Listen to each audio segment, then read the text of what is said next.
केला। ज्यांच्या पाठीशी गेली त्यांना कोणी हरवू शकत नाही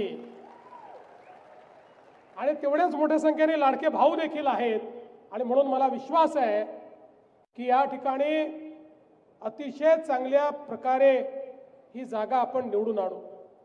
खरं म्हणजे भगिनी आणि बंधूंनो, ही निवडणूक आपल्या नगरपालिकेची निवडणूक आहे आणि नगरपालिकेच्या निवडणुकीमध्ये आपल्या शहराच्या विकासाकरता आपण या ठिकाणी मतदान मागत असतो। खरं तर मी कोणावर टीका करण्याकरता आलो नाही, कोणाला खाली दाखवण्याकरता आलो नाही।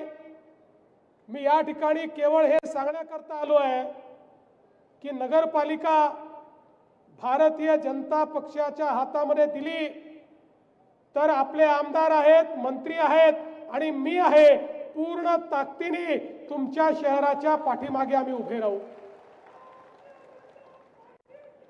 आज देशामध्ये मोदीजींच्या नेतृत्वात ज्या प्रकारचं परिवर्तन होत आहे, देशामधली शहरं बदलत आहेत। मोदीजींनी पहिल्यांदा ही भूमिका मांडली की आमच्या शहरांचाही विकास झाला पाहिजे। गावांचा विकास तर महत्त्वाचा आहेच, पण आमची शहरं बकाल आहेत।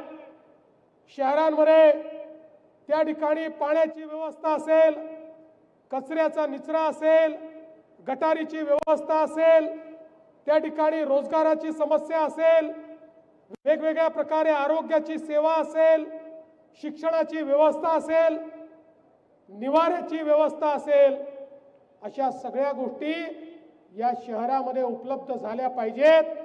आणि म्हणून देशाच्या इतिहासामध्ये पहिल्यांदा 1,00,000 कोटी रुपयांपेक्षा जास्त निधी हा माननीय मोदीजींनी शहरांच्या विविध योजनांकरता उपलब्ध करून दिला।